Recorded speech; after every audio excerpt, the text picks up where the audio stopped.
Okay, so how are we doing today? So getting back to what this channel is really all about.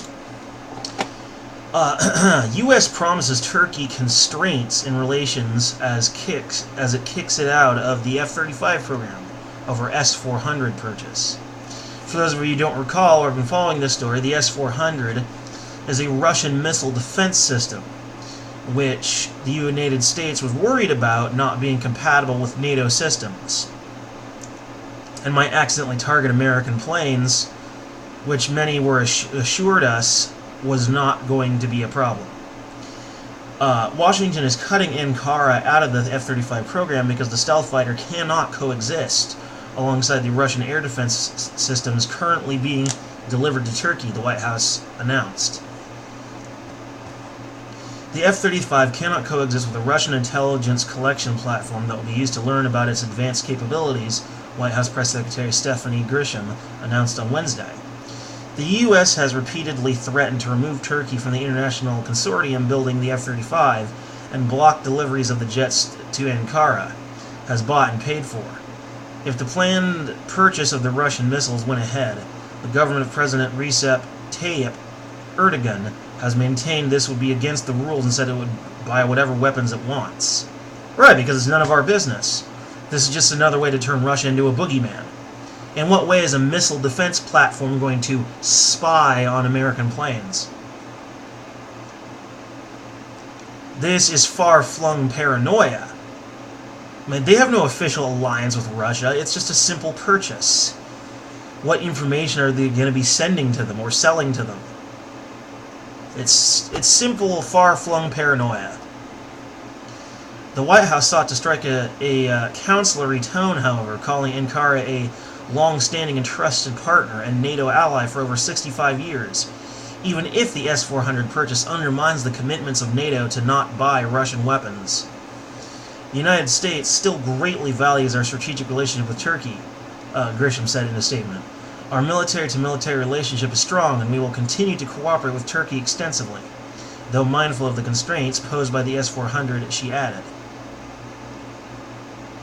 Over at the Pentagon, officials went out of their way to tell reporters that the move will not harm NATO, though they could not explain exactly how. Deputy Undersecretary for Policy David Trachtenberg said that the upcoming NATO exercises in Georgia, Germany, and Ukraine that involve Turkish forces will proceed as planned, but could not say whether F-35s will be involved. Ellen Lord, head of acquisitions, said that Ankara was being suspended from the program, leaving upon the possibility of being reinstated if it gave up the Russian missiles. She added that all Turkish personnel involved in the F-35 program will leave the U.S. by the end of July, and the suspension would take full effect by March 2020. Whether they buy the missiles, whether they give up the missile system or buy it and use it, either way, with the way our government's acting, Turkey's going to be out of a lot of money, because these kind of maneuvers are hella expensive, and they're not likely to forget this treatment by our government anytime soon.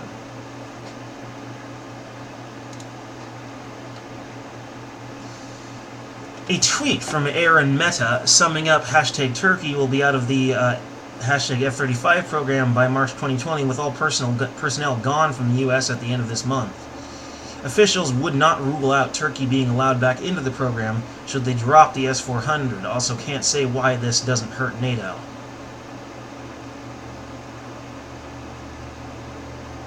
Yeah, well, they can't say why it hurts NATO either. Not anything concrete. The best they can come up with is, oh, it's not compatible with our systems. It's gonna send data to Russia. It's gonna sell data to Russia. Again, far-flung paranoia.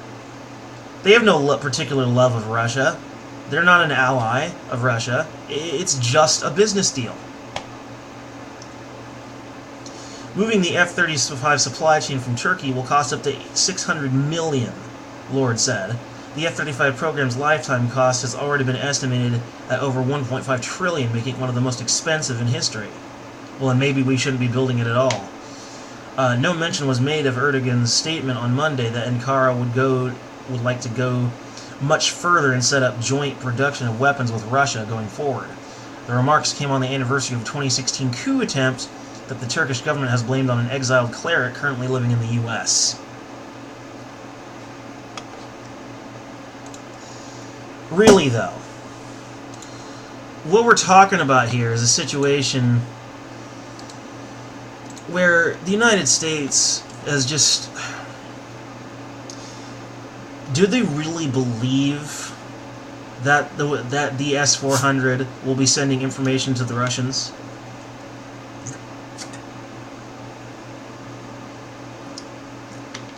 Or is this just another effort put forth to demonize and turn Russia into a boogeyman? Which I tell you, these days is a very, very popular thing to do. And it's so fucking stupid. Like, seriously, if Russia was really involved with all the things so many other countries claim them to be involved with, they wouldn't even have the time in the day to run their own country. Keep in mind that the French tried to blame the Russians for the yellow vests, that England tried to blame the white helmets over in the Middle East on Russia, that Russians were inciting discontent with the EU. Where would they have the time to run their own country if they were doing all that shit all at once?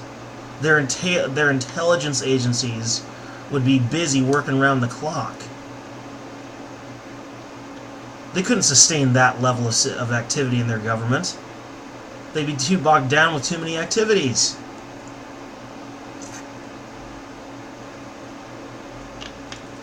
Where would they find the time? They got a huge-ass country to look after.